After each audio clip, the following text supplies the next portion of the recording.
Ih, Sampurasun. Rampes, Hampes. Kando. Selamat malam semua kewargian Bumi Dega dan juga penduduk bumi dimanapun berada. Kita ketemu lagi di Nampi di Ramal pada malam hari ini dan pembicaraannya istimewa karena kita akan bicara soal cinta. Nah, biasanya kalau bicara soal cinta tuh banyak yang ini ya, banyak yang penasaran gitu karena eh, banyak yang sedang suka bercinta gitu. Nah, malam hari ini kita obrolannya itu bersama Abah Uci, Kang Riki, dan juga dengan saya. Nah, kita akan mulai dulu mungkin dari pengertian cinta ya, supaya nanti juga pembicaraannya dan teman-teman yang menyaksikan nggak bingung gitu, mas, yang cinta yang dimaksud itu seperti apa gitu. Karena bisa jadi cinta yang selama ini kita pikirkan atau yang selama ini kita apa namanya kita pahami itu ternyata bukan cinta yang sesungguhnya kalau ceritanya Rinto Harahap kan begitu. Nah, mungkin mungkin sebelum ke Abah Uci nih ke Kang Riki dulu. Kalau Kang Riki memandang cinta tuh seperti apa? Mumpung kan sedang bercintaan nih saat ini nih. Aduh, kayak bingung mau ditanya cinta. Jadi apa ya? Kalau misalkan dari sudut pandang saya pribadi, sebenarnya melihat cinta itu sebenarnya sederhana, karena eh, kalau misalkan dibilang cinta adalah sebuah pengorbanan, itu terlalu lebaynya. Tapi padahal iya sebenarnya mah. Cuman lebih lebih lebih umumnya bahwa cinta itu adalah pengertian. Kalau buat saya pribadi, artinya cinta itu pengertian ketika misalkan apa namanya kita mengalami sesuatu yang memang kurang mengasihkan gitu ya bagi pasangan kita. Ini masalah pasangan dulu nih, jangan terlalu dalam dulu cintanya kan lo. Jadi cinta antara pasangan misalkan yang umum adalah sebuah pengertian. Ketika kita mengerti keadaan pasangan kita, ketika kita mengerti keadaan bahwa bahwa saya ini sedang dalam fase yang memang menyebalkan misalkan, dimengerti dengan berbagai macam alasannya. Ketika itu sudah terjalin, komunikasi cinta dalam pengertian, itu akan menjadi kasih, bukan cinta lagi. Nah, segitu aja dari saya dulu. Ada yang lebih senior tentang cinta, emang enggak? Ada yang lebih senior tentang cinta. Nah, ya udah karena langsung dioper kita ke Abah Uci aja langsung. Gini Abah kan saya tuh pernah mendengar ada yang mengatakan bahwa cinta itu adalah abstrak. Jadi sama seperti udara, sama seperti listrik yang sulit untuk didefinisikan tapi bisa dirasakan. Nah, eh, kan banyak yang salah memahami tentang cinta ya, Bah ya. Kalau biasanya hanya kagum terus dibilang cinta gitu. Terus ada juga yang mengatakan bahwa jatuh cinta pada pandangan pertama. Nah, Wah, itu ada yang mengatakan seperti itu. Nah, lalu ada juga yang kalau ditanya gitu ya, kenapa nih kok memilih apapun itu yang dipilih ya, apakah itu pekerjaan kah, apakah itu pasangan, apapun itu gitu. Jawabannya adalah karena saya cinta. Nah, jadi kan muncul pertanyaan ya bahwa tahu dari mana sih kalau itu memang benar-benar cinta gitu. Nah, tapi karena biasanya kalau ke Abah memang pertanyaannya kudu berat-berat. Jadi benar, benar itu benar. jadi kita, Jalan. jadi kita berbicara yang abstrak dulu, Bah. Karena sesuatu yang abstrak itu kan sebetulnya sangat sulit gitu untuk diterjemahkan. Nah, kalau menurut pendapat Abah sendiri tentunya dari ajaran leluhur kita yang disebut dengan cinta itu sendiri yang seperti apa sih, Bah? Cinta itu anugerah semesta kok. Mm-mm. Ya, hanya itu saja sebetulnya cinta itu sebuah anugerah yang uh, kita serap dari satu energi yang maha besar Hmm. hingga memasuki satu frekuensi tertentu yang tidak semua orang bisa uh, tidak sembarang orang bisa masuk ke situ, tapi semua orang akan kebagian. Hmm. Jadi itu merupakan satu anugerah semesta karena dia bukan datang karena satu keinginan, bukan karena sesuatu yang diharap-harap, bukan sesuatu yang bisa ditarik-tarik gitu, dipaksakan, tidak. Bahkan kalau tadi Kang Riki bilang bahwa cinta adalah pengorbanan, setahu saya yang pengorbanan itu adalah kecelakaan. Tidak ada kecelakaan tanpa korban, itu nggak ada. Semua kecelakaan pasti korban hasilnya. Ini bukan soal cinta yang tadi ya, bukan. Ya. Tapi bahwa kalau sudah ada pengorbanan itu bukan cinta namanya. Ada hari rayanya kok itu. Idul Kurban. Hari Minggu ya, hari Minggu. Tapi cinta itu adalah satu anugerah semesta. Sudah hanya itu. Ya, nanti kita menerjemahkannya dalam berbagai hal. Bahwa kita bisa dari cinta uraiannya nanti bisa menjadi sebuah kasih sayang, ya, berubah menjadi kasih sayang. Nanti bisa juga berubah menjadi sesuatu yang sangat bertolak belakang dengan apa yang dikatakan kasih sayang, yaitu sesuatu yang sangat menyakitkan. Itu karena dia menyalahgunakan anugerah dari semesta itu. Berarti jadi bukan karena keinginan kita. Oh. Muncul begitu saja dan yang mengejutkan. Dan cinta juga membimbing kita ke dalam kemerdekaan. Kemerdekaan, kebebasan, dengan dasar kasih sayang tadi. Jadi kalau dibilang, oh boleh merdeka, boleh bebas, ya tidak menjadi seliar itu. Tapi sesuatu yang didasari oleh kasih sayang, menuju ke perubahan ke sana. Baik, Abah. Berarti setiap orang pasti memiliki cinta, tapi belum tentu bisa bermanifestasi gitu ya cintanya ya, Bah ya? Betul, ya. Siap. Nah, terus kemudian tadi pertanyaan kedua, Bah. Ketika ada orang yang mengatakan bahwa saya melakukan ini karena cinta, saya memilih ini karena cinta dan lain sebagainya. Sebetulnya ada sebuah parameter atau sesuatu yang bisa meyakinkan bahwa oh itu tuh memang cinta gitu. Ada atau kalau menurut saya itu sudah mulai berhitung. Yang disebut cinta itu ketika anugerah itu hadir, datang, ya kita jalani saja. Tidak ada hitung-hitungan gitu. Jadi saya menjalani karena cinta. Bukan, kalau begitu kamu sudah mulai masuk ke dalam ruang paksaan. Tetap segaimanapun ada sebuah paksaan, ada sebuah nilai yang nantinya kalau tidak terpenuhi akan mengakibatkan kekecewaan. Jadi kalau cinta mah udah cinta aja gitu ya, Bah ya. Tidak ada hitung-hitungan. Berarti karena ada berujungnya perjalanan cinta itu pada satu nilai kasih sayang. Maka kan kalau bisa dibilang bahwa tidak ada cinta yang mampu melebihi kasih sayang, ya sangat wajar. Karena itu manifestasi yang tertingginya gitu, Bah ya. Bahwa bentuk dari cinta itu adalah kasih sayang. Jadi mungkin seperti pikiran dengan perilaku gitu ya, Bah ya. Pikiran mah tidak pernah bisa dilihat, tapi produk dari pikiran itu bisa dilihat dalam bentuk perilaku. Seperti itu. Nah, ke Kang Riki lagi nih, karena masternya percintaan. Berasa di prank gua nih. Kenapa pada ketawa kalian? Aduh. kan kudu adil. Oh gitu, oke. Sebagai master percintaan gitu. Kan kalau Kang Riki itu kan banyak yang mengenal sebagai praktisi yoga gitu ya. Dan kalau yoga itu kan identik dengan keseimbangan. Nah, kalau menurut Kang Riki sendiri, ketika dalam proses bercinta atau dalam percintaan atau mencintai gitu ya. Tadi Abah mengatakan bahwa ini ada titiknya nih gitu. Jadi ketika kita bermanifest itu bisa dalam bentuk kasih sayang atau justru manifestasinya bisa yang bertentangan dengan kasih sayang itu sendiri. Nah, kalau dari katakanlah misalnya gitu ya dari prinsip-prinsip yoga gitu, ada nggak cara untuk menyeimbangkan gitu supaya kita jangan tergelincir, karena kan kalau segala sesuatu atau mungkin cenderung ke yang kasih sayang lah gitu ya. Jadi untuk menyeimbangkan cintanya itu supaya jangan bucin gitu kalau anak-anak sekarang bilangnya, Kang. Gue bucin tuh bingung naon bucin tanya.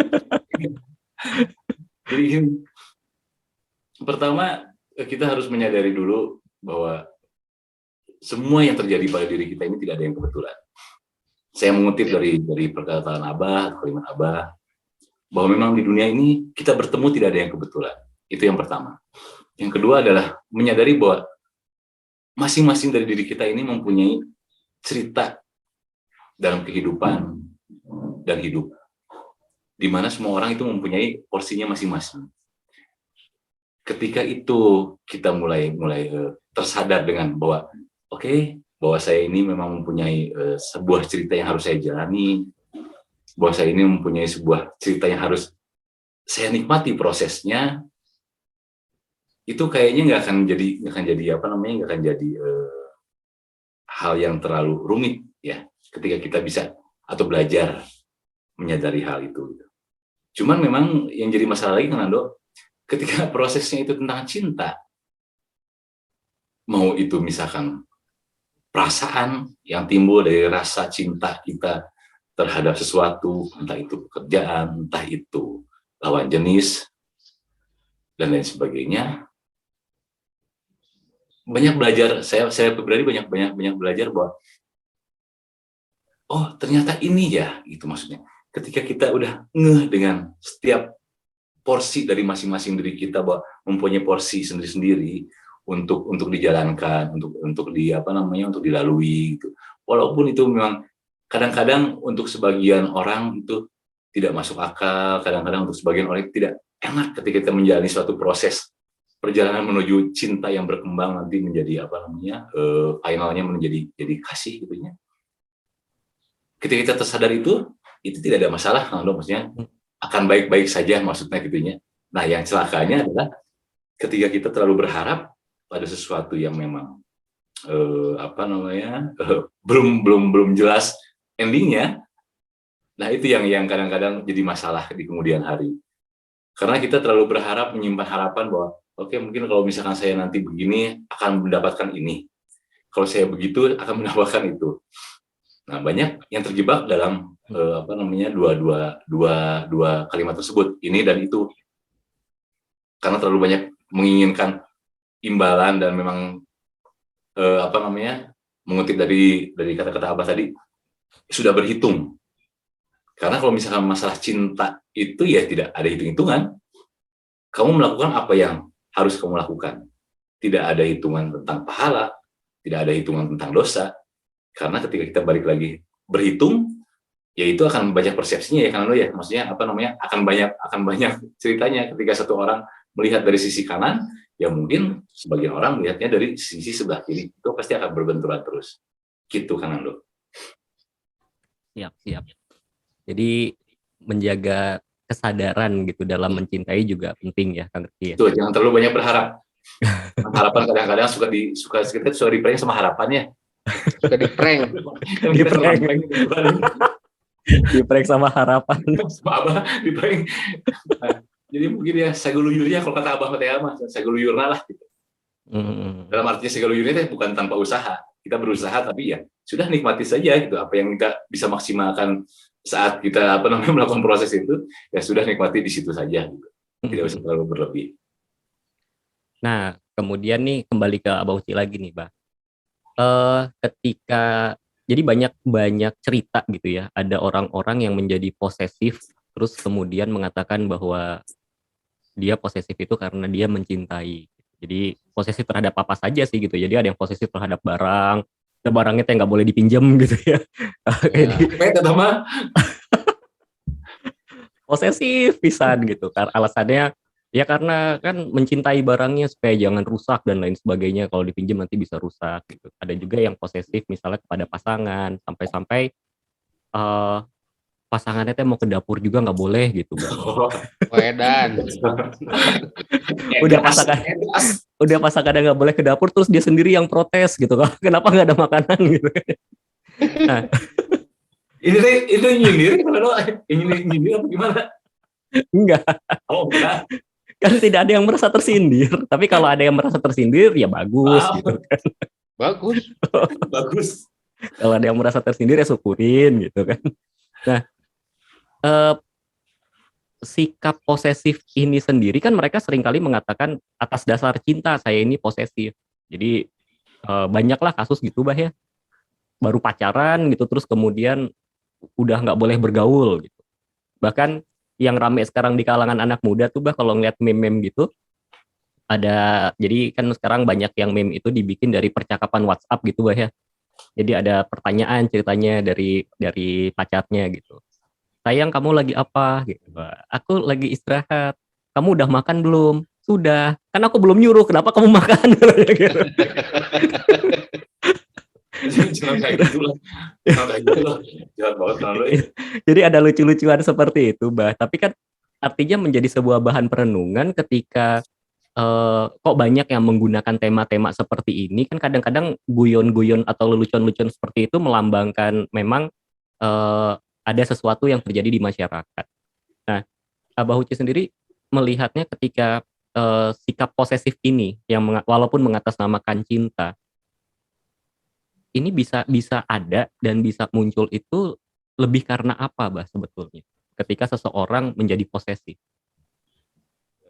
Dasarnya mungkin saja karena takut kehilangan. Hmm. Takut kehilangan, itu dasar dari posesif. Tapi dasar dari kehilangan inilah yang nantinya membuat sebuah penjara. Penjara yang luar biasa, yang pada akhirnya menyiksa, tanda petik, kepada orang yang rencananya mau kita tumpahkan kasih sayang. Oke. Terpenjaralah dia. Padahal kalau bicara cinta, tentu kita tidak lepas dari persoalan perubahan kimia tubuh. Nah, kecocokan dari gelombang, dari frekuensi, energi, kemudian nantinya muncul satu sikap mental yang luar biasa, bahkan hingga terjadilah saling mendorong. Akhirnya bisa ada bukan parameter, penanda seperti yang Kang Dano bilang. Satu, tanda-tandanya dia sehat tentunya ya. Kedua, dia segala urusan lancar karena energinya bagus. Terjadi saling bantu dalam mengaktifkan energi yang ada pada diri kita. Nah, kalau orang yang sudah bersikap posesif, artinya energi ini sudah tidak bisa lagi terkoneksi dengan baik. Ada kekuatan energi yang menjadi penjara untuk energi lainnya lah. Karena harusnya kalau sudah bisa dikatakan cinta, terjadi blending gitu. Tidak bisa lagi dipisahkan. Selama itu masih ada, sikap posesif itu masih ada, menguasai, artinya dia akan menghilangkan kemerdekaan dari salah satunya. Ya tentu orang yang diposesifkannya ini gitu. Itu akan kehilangan daya, maka ya wajar apabila banyak urusan yang jadi tidak seimbang. Banyak kejadian yang pada akhirnya menekan salah seorang, sehingga dia mengalami perubahan kimia tubuh yang tidak wajar. Nah, perubahan kimia tubuh yang tidak wajar ini mengakibatkan banyak gangguan di dalam ruang keluarga, kalau keluarga.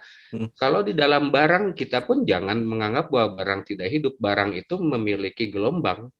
Barang itu terbuat dari unsur-unsur molekul-molekul ya, atomik yang memiliki gelombangnya sendiri. Kalau tidak cocok dengan gelombang kita, dengan yang kita punya, pada akhirnya itu akan membuat kita sendiri yang kena.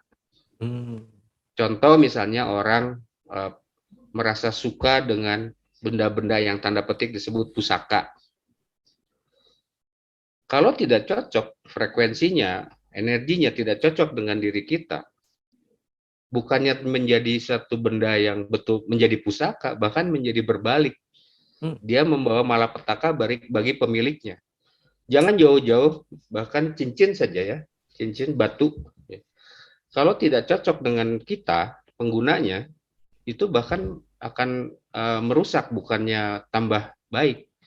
Hingga ada sebuah pameo lah, secara tidak langsung, misalnya batu nih, bahwa ini tidak cocok digunakan oleh si A. Hasilnya adalah si A akan sakit-sakitan, bahkan mungkin juga dalam usaha banyak terpuruk, dan seterusnya. Jadi hati-hati menggunakan benda-benda tertentu yang notabene kita selalu menempatkan kata cinta pada objek tersebut, termasuk kepada manusia, binatang, tumbuhan, belum tentu cocok dengan kita. Tumbuhan yang ada di sekitar rumah kita pun belum tentu cocok kok dengan kita. Siapa tahu dia merasa tersiksa ada di halaman rumah kita. Nah, binatang juga sama, ya apalagi manusia kalau sudah seperti itu. Kenapa? Karena yang tadi saya bilang bahwa cinta merupakan sebuah anugerah semesta.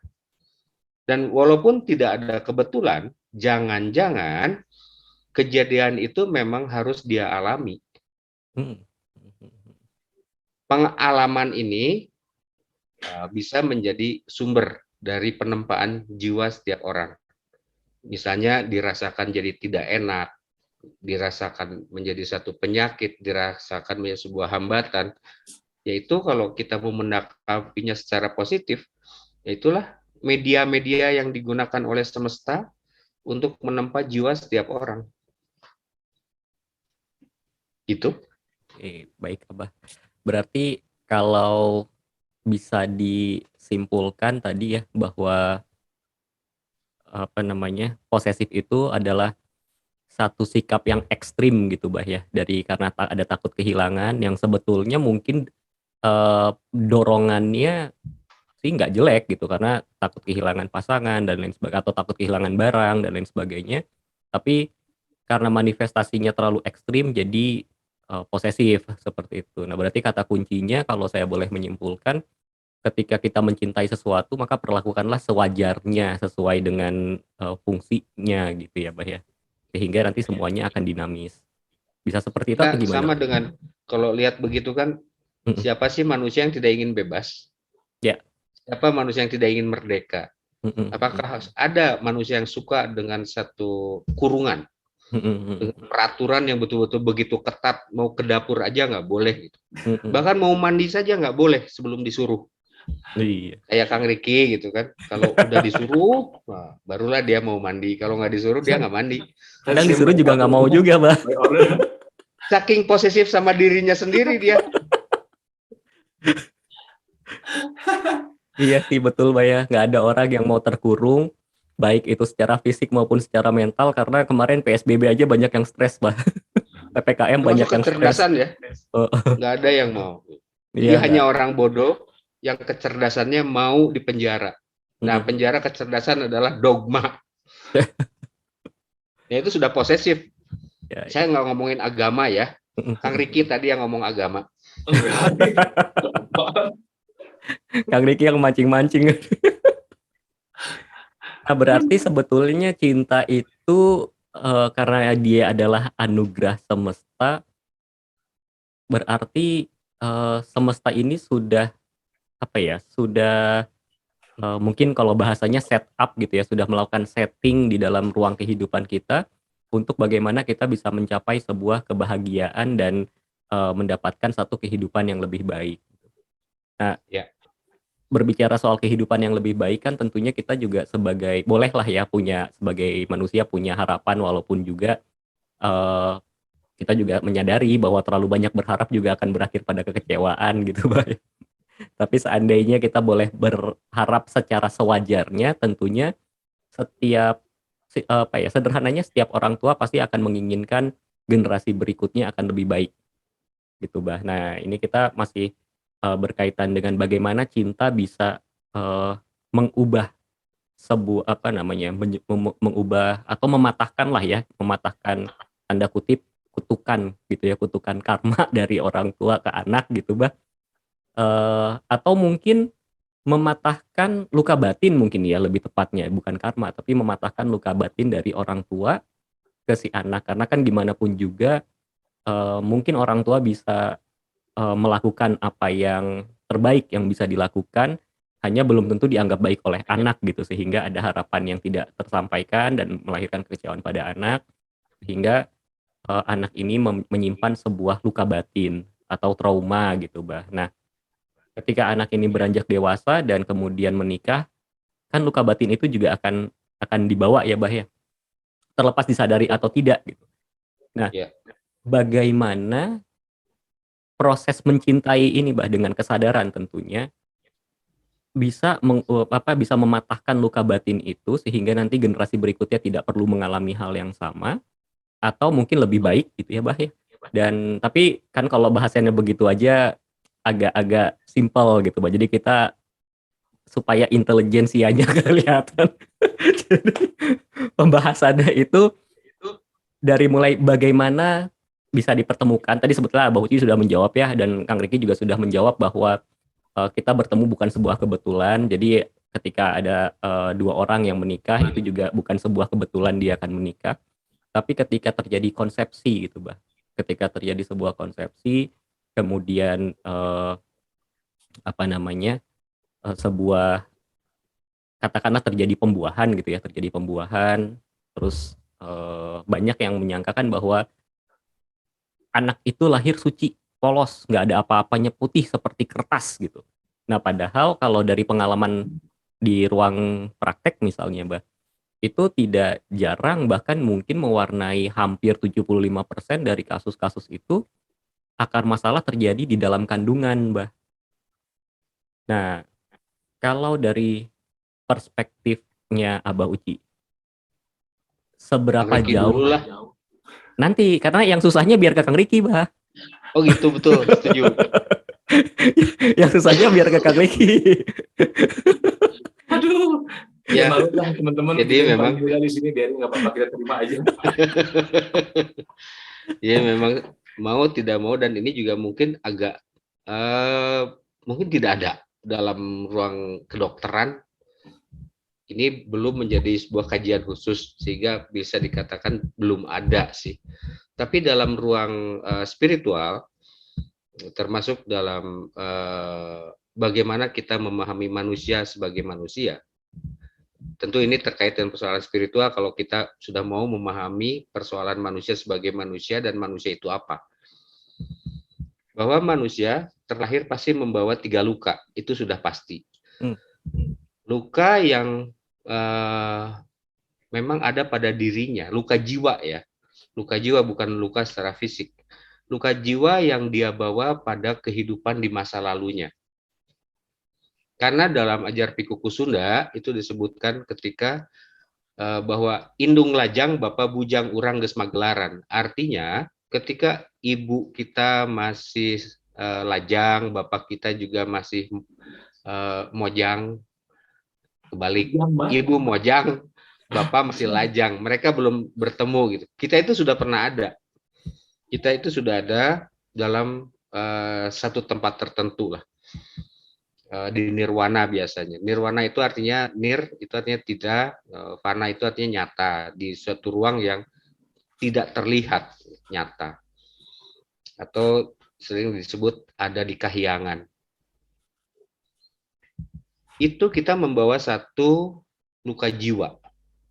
Itu yang pertama. Lalu ketika kita masuk menjadi satu janin, lalu berubah menjadi janma, dia mulai menerima rasa dari kloningan. Luka yang dibawa oleh bapak dan luka jiwa yang dibawa oleh ibu. Karena luka jiwa ini tidak hilang pada setiap diri manusia, kecuali ketika itu ibu bapak sudah menyelesaikan luka-lukanya. Tapi jaranglah saya kira manusia yang sudah murni bersih dari segala luka jiwa itu jarang. Pun saya kira orang yang dianggap suci sekalipun, karena dia mampu saja untuk menahan rasa sakit yang luar biasa pada jiwanya. Nah, 2 luka dari ibu dan bapak itu terkloning ya, atau terfotokopi kepada si janma ini sebelum menjadi jalma. Jadi pertama, luka yang dibawa pada kehidupan di masa lalu, luka jiwa di masa lalu, kemudian luka yang dibawa oleh ibu bapak kita, dan yang terakhir adalah luka yang terbentuk ketika ibu mengandung. Misalnya ketika ibu mengandung, rewel lah gitu, anggap begitu, segala minta ini, minta itu, lalu dibentak sama suaminya. Ini tidak terjadi pada orang kaya, miskin, atau orang manapun, sama kasusnya. Hamil ya begitu. Di dalam ruang kehamilan itulah terjadi luka yang baru. Itu sebabnya semua yang hamil, artinya ibu-ibu, bukan sebaiknya disarankan untuk selalu menjaga kebahagiaannya, menjaga kegembiraannya, agar dia tidak mengirimkan luka yang baru menjadi luka ketiga ketika manusia berada di dalam kandungan atau menjadi sosok janma itu. Lalu 3 luka inilah yang nanti akan menentukan proses kehidupan dia. Sekaligus itulah yang harus dia selesaikan. Padahal sebelumnya dia sudah punya beban, luka jiwa pribadi di masa lalu. Ditambah-tambah luka dari kedua orang tua dan luka ketika dia berada dalam kandungan. Ini akan masuk ke dalam wilayah data bawah sadar yang nantinya akan menguras energi pada kehidupan seseorang. Dan itu juga akan menentukan jalan hidup seseorang. Dia mampu tidak menyelesaikan luka itu. Kenapa ada banyak orang sensitif terhadap persoalan A, sensitif terhadap persoalan B. Dia tidak suka kepada sesuatu yang orang lain suka, dia kok tidak suka. Ini ada apa ya? Dan begitu banyak. Itu sebabnya manusia dikatakan sebagai makhluk dengan kompleksitas kejiwaan yang sangat tinggi dibandingkan dengan makhluk-makhluk penghuni bumi lainnya. Tadi kan Abah mengatakan bahwa ketika sedang mengandung berarti seorang ibu sebisa mungkin disarankan untuk dalam kondisi yang bahagia lah, simpelnya gitu, Bah ya. Nah, Ya. ini peran Bapak gimana nih, Bah? Oh, ya itulah seringkali persoalan itu kan tidak jauh dari orang dekat. Sebisa mungkin kalau peran Bapak membuat dia tenang, mungkin juga ada baiknya masing-masing punya wilayah yang private ya, yang ibu tidak perlu tahu lah, pun sebaliknya, misalnya isi dompet. Nah, sebaiknya para kaum ibu tidak membuka dompet dari suaminya. Nah, suaminya pun sebetulnya tidak perlu membuka dompet istrinya gitu. Tapi mengertilah sedikit bagaimana cara berhitung di dalam satu ruang rumah tangga, karena di zaman sekarang kan yang bekerja itu tidak hanya laki-laki. Oh iya. Ya, perempuan juga ikut bekerja gitu. Tapi tetap tugas terbesar dalam menghasilkan sebaiknya tugas terbesar itu beban untuk menghasilkan itu ada pada laki-laki. Tapi kalaupun tidak seperti itu, ada baiknya tidak dijadikan masalah. Ya, karena justru perpaduan energi inilah yang mengakibatkan salah satunya menjadi sangat aktif dan sangat produktif gitu. Maka yang laki-laki biasanya laki-laki merasa minder kalau sudah seperti itu. Efek dari minder tidak jarang terjadi kekerasan, baik lewat kata-kata maupun lewat fisik, atau melakukan sebuah pelarian lain lah gitu ya, yang bisa mengangkat harkat derajat kelaki-lakiannya. Tapi intinya kan bukan itu. Sebabnya manusia di dalam ruang kehidupan, kalau saya melihat seperti orang mencari kok. Orang kalau menanti sudah jelas, semua manusia menanti kematiannya. Tapi di dalam proses penantian ini ada satu pencarian. Nah, orang memindahkan dari pencarian-pencarian yang tidak dia dapatkan jawabannya, akhirnya kepada persoalan materi. Padahal yang dia cari sebetulnya ada di dalam dirinya. Saya yakin semua manusia mencari kedamaian, mencari rasa cinta, mencari kebahagiaan, dan lain sebagainya. Itu yang tidak dalam bentuk materi. Jadi ada sebetulnya di dalam diri dia. Nah, untuk Bapak, seperti tadi, setidaknya kalau dia tidak mampu memberikan sesuatu yang bisa membahagiakan, cobalah jangan cari masalah. Nah, sebaliknya untuk ibu-ibu khususnya yang dalam keadaan hamil, ciptakanlah satu gambaran yang sangat indah. Gambar itu bukan untuk si ibu. Gambar itu nanti akan membuat bayi yang ada dalam kandungannya tersenyum, merasa bahagia, merasa tenang, merasa damai. Dia tidak perlu tahu apa yang terjadi di luar sana. Ya, walaupun mungkin tahu, bahkan dengan kecerdasannya sendiri, bayi itu tahu ini sebenarnya si ibu pura-pura. Jadi setidaknya ada gambar-gambar yang membuat kimia tubuh ibu itu harus menjadi sesuatu yang indah bagi si bayi itu. Pikiran-pikiran ibu itu akan masuk direkam, lalu akan dicerap oleh si bayi ini. Hingga di masa yang akan datang, bayi itu akan lahir menjadi sosok yang menyenangkan. Sosok yang dia melihat masalah-masalah itu tidak seberat anak-anak yang terlahir karena membawa 3 luka yang luar biasa. Dia tidak akan menjadi orang yang, tanda petik saya menyebutnya, aneh gitu di masyarakat itu. Ya, semoga saja setelah terlahirkan dia bisa mencapai tingkatan manusia yang menyenangkan, yang tidak menyebalkan, dan penuh keberhasilan di dalam hidupnya. Karena kecerdasan tubuhnya aktif. Betul-betul teraktifkan akibat energi kebahagiaan yang begitu besar. Karena energi cinta yang dia terima dari kedua orang tua itu betul-betul sepenuhnya lah, paling tidak seburuk-buruk 90% tumpah ke dia. Karena energi cinta ini tidak ada batasnya, unlimited. Karena dia lahir dari ruang semesta yang begitu besar. Ada yang menarik nih Bah ya. Jadi Abah tadi menjelaskan bahwa cinta itu adalah sebuah energi yang tidak berbatas.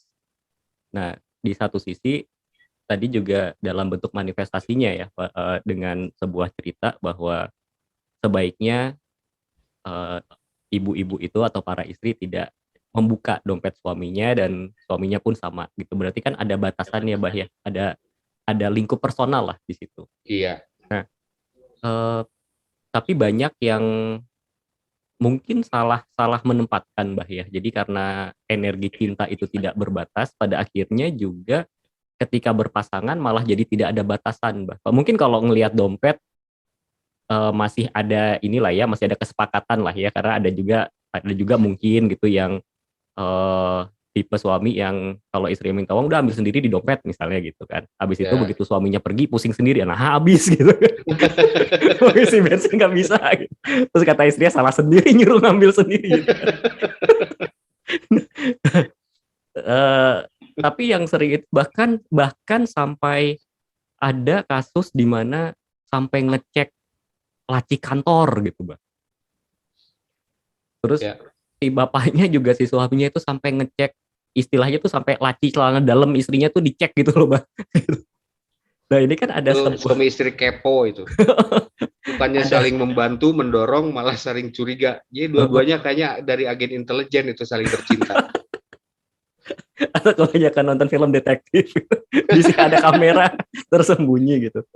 Nah, sebuah keluarga untuk apa dibangun kalau sudah bentuknya seperti itu, saling mencurigai, saling tidak percaya, kemudian saling menguasai, ya posesif tadi, yang cinta yang unlimited tadi, yang tidak ada batasnya, kemudian menjadi berbatas, seperti cinta di kebun binatang lah gitu.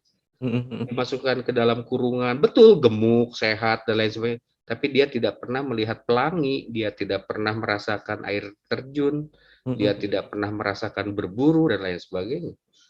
Lalu bagaimana proses karma ini bisa berjalan dan bekerja saling membantu satu sama lain apabila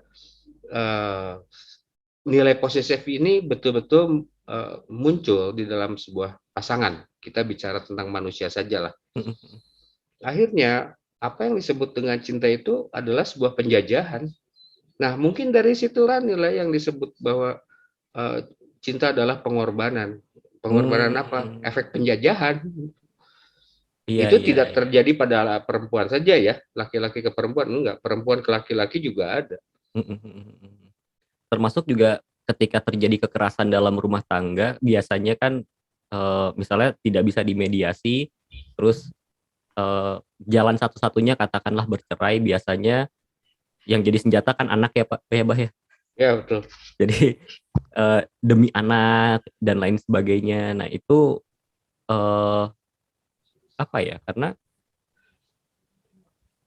nggak tahu sih ya kalau kalau kalau pihak yang melakukan kekerasan itu mau melepaskan atau tidak. Tapi kan biasanya pihak yang menjadi korban malah jadi yang salah nih, Bah. Gitu. Ya, Nah ini apakah dia sebetulnya justru kurang mencintai diri sendiri sehingga segitu butuhnya cinta dari tanda kutip cinta ya, karena kan kalau cinta nggak mungkin menyakiti gitu, Bah, ya. Nah, ya, nggak mungkin juga melakukan kekerasan gitu, kecuali ya, kekerasan yang lain lah, karena kalau dalam dalam rumah tangga, dalam percintaannya juga butuh ada yang keras ya, Bah, ya. Kalau iya. nggak keras Kalau nggak masalah. ada yang keras nggak jadi apa-apa tuh.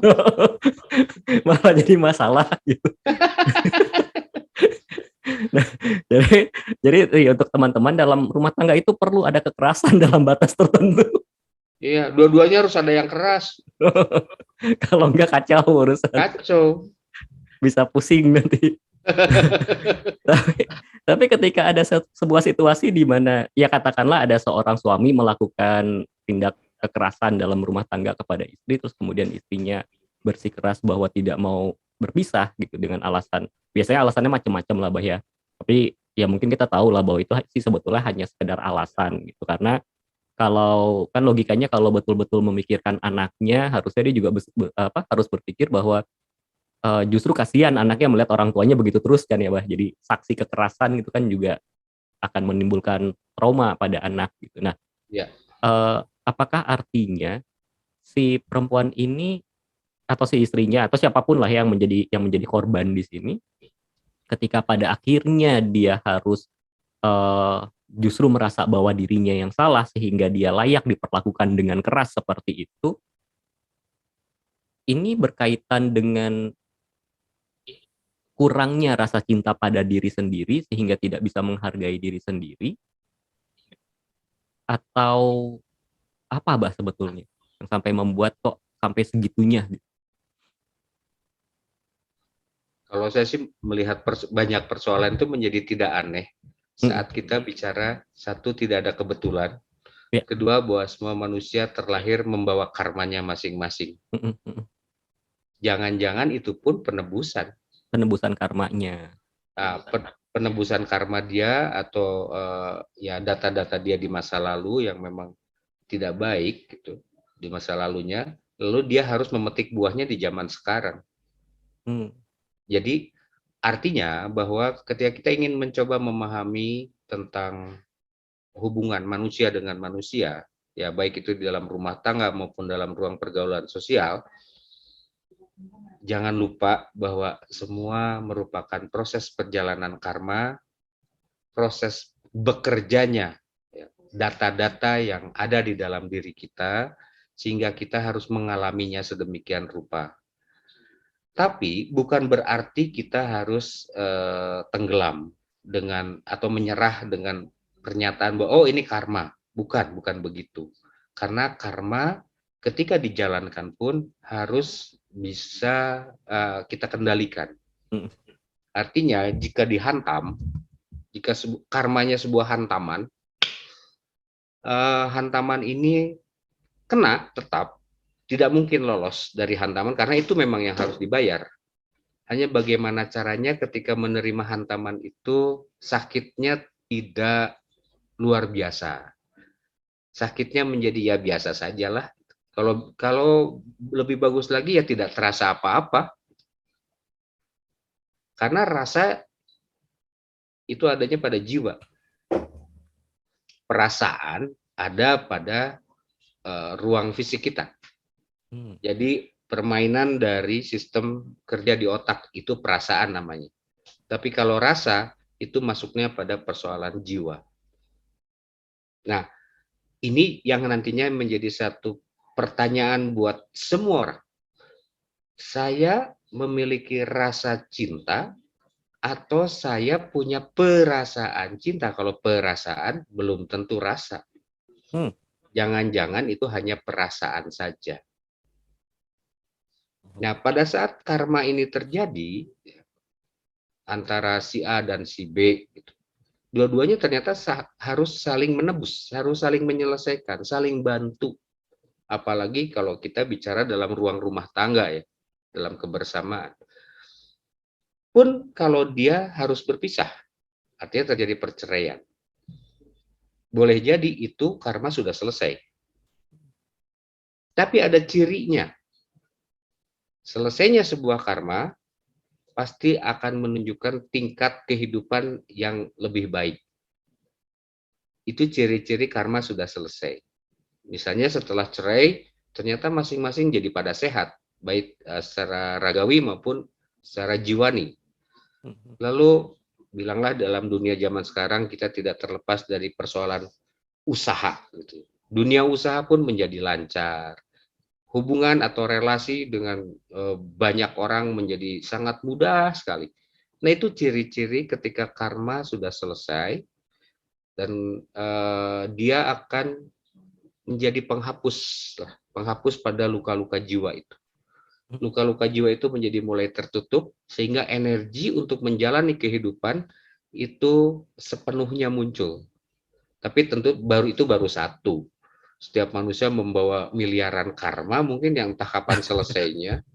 Tapi setidaknya apa yang kita jalani dalam kehidupan sekarang itulah yang harus kita selesaikan. Dengan dasar tetap menjaga kesadarannya. Baik, Bah. Berarti dengan tertebusnya karma itu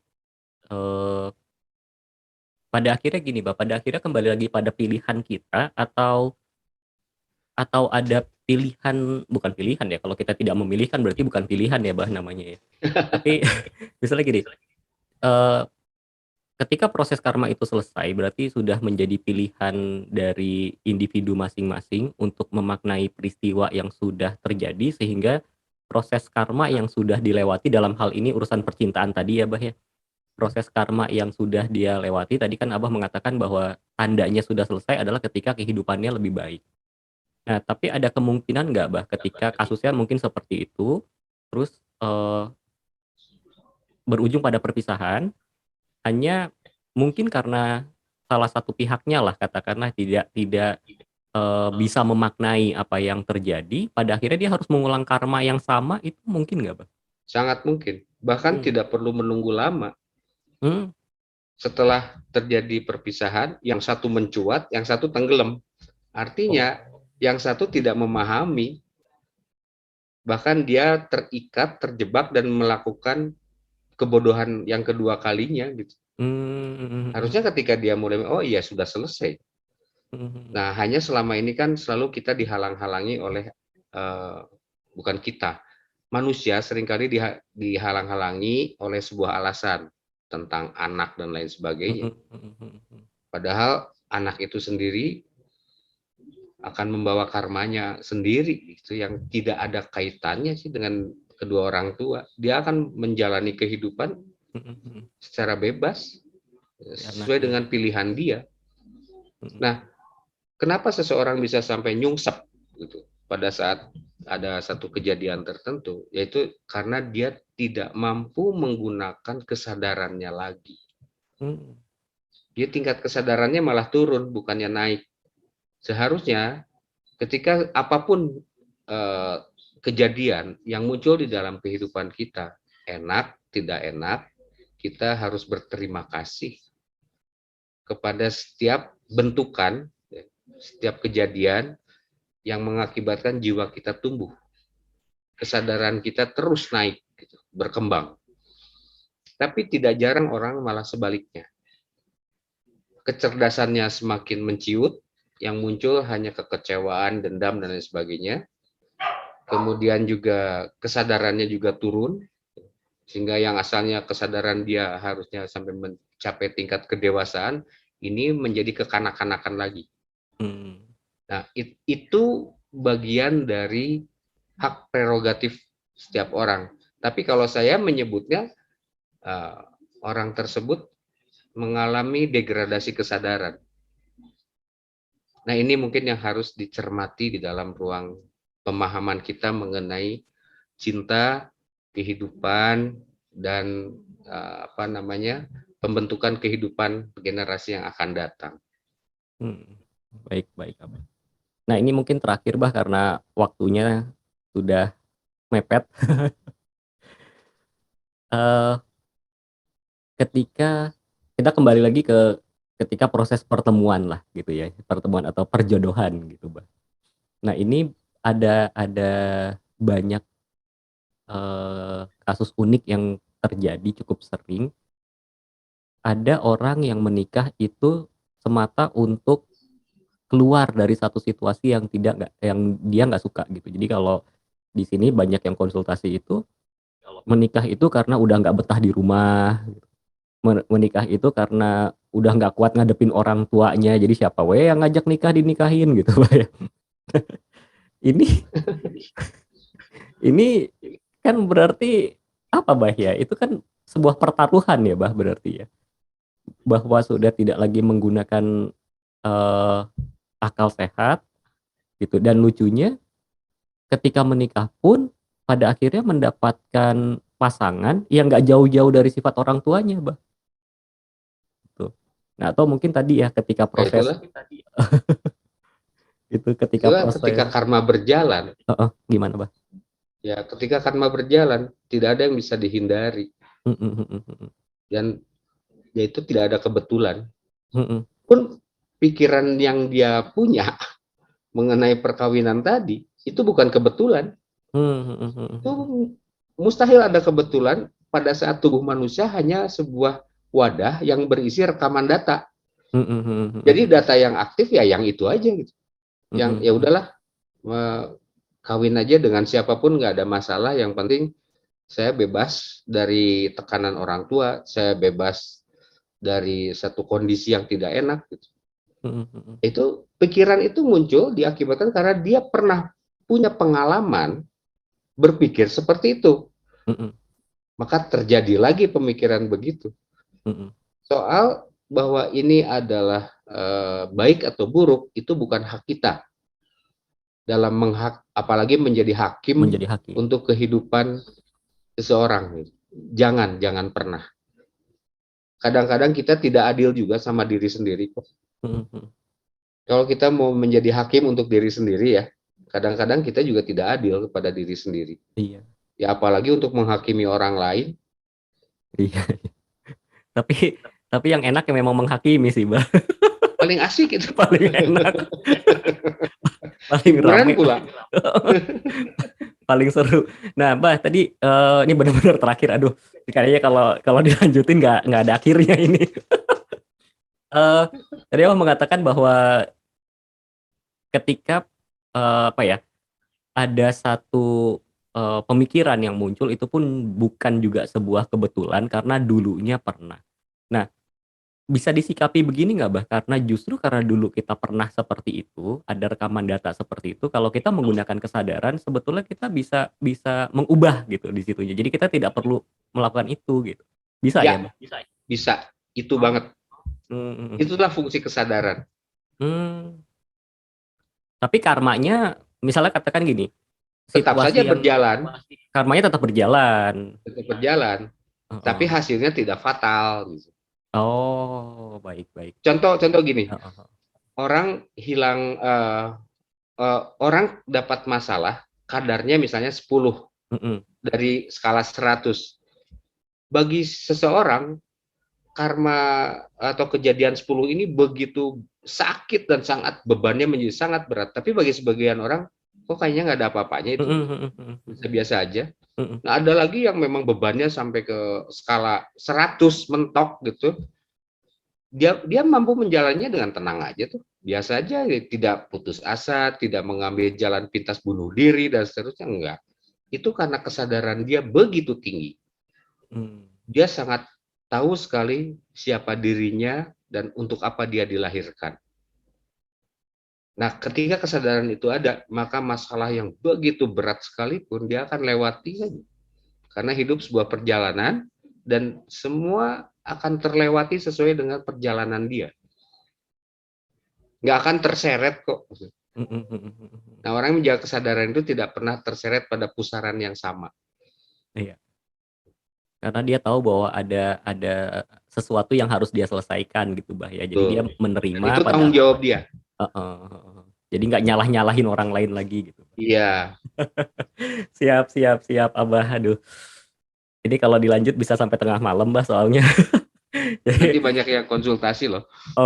sebagai penutup bah, sebagai penutup, karena tergelitik bah bahwa memang apa namanya, generasi penerus itu tidak perlulah mewarisi apa yang generasi sebelumnya alami gitu ya. Jadi mereka berhak untuk mendapatkan hidup yang lebih baik, kualitas kehidupan yang lebih baik, dalam arti kata sebetulnya kita bisa berperan aktif untuk eh, memperbaiki atau mungkin memastikan bahwa kehidupan di masa depan akan lebih baik daripada kehidupan yang di masa sekarang, Mbak. Nah, sebagai penutup, Bah, mungkin sedikit nasihat gitu ya untuk yang sedang eh, kasmaran atau sedang ingin membuat janji sehidup semati dalam ikatan pernikahan supaya nanti melahirkan generasi-generasi yang sehat gitu, Bah.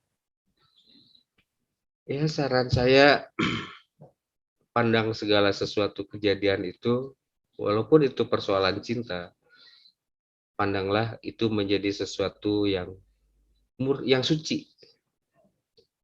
Karena manusia sedang menjalani kehidupan yang suci. Semua manusia berjalan pada satu proses perjalanan suci. Jangan dirusak dengan membuat kekotoran pada jiwa kita. Jangan hancurkan jalan itu. Agar kehidupan di masa yang akan datang, pasangan mampu melahirkan generasi yang akan melanjutkan perjalanan suci itu, menuju kebahagiaan yang dicari selama ini. Jika hari ini kita tidak mampu menemukan kebahagiaan, kita setidaknya punya satu tanggung jawab. Jangan sampai generasi yang akan datang mengalami peristiwa yang sama dengan kita di hari ini. Saran saya begitu. Jadi ciptakanlah keindahan untuk generasi yang akan datang. Oke, siap Abah. Jadi hatur nuhun pisan Bah. Hari ini banyak pencerahan pasti yang didapatkan oleh saya dan juga kawargian dan teman-teman yang menyaksikan. Eh, ini seru. Kayaknya nanti akan lebih dalam lagi pembahasannya karena berkaitan dengan generasi yang akan datang gitu. Oke, baik kalau begitu karena waktu sudah tidak memungkinkan untuk dilanjutkan. Abah, sekali lagi hatur nuhun pisan. Dan juga Sama-sama. saya mewakili Abah Uci dan juga Kang Riki mengucapkan terima kasih yang sebesar-besarnya untuk kawargian Bumi Dega dan juga teman-teman yang belum mungkin sempat hadir di Bumi Dega yang sudah menyaksikan perbincangan ini dari awal sampai dengan akhir. Dan tidak perlu langsung menelan mentah-mentah apa yang sudah diberikan di malam hari ini, tapi izinkan untuk menjadi sebuah pemicu dalam ruang berpikir kita semua, sehingga kita bisa menggunakan kesadaran kita untuk membuat kehidupan jauh lebih baik lagi daripada yang sekarang. Baik, kalau begitu saya dan juga Abah Uci mohon pamit dan kita akan berjumpa lagi di acara Nampi Diramal minggu depan. Sampurasun, Rahayu. Sampurasun, rahayu, rahayu.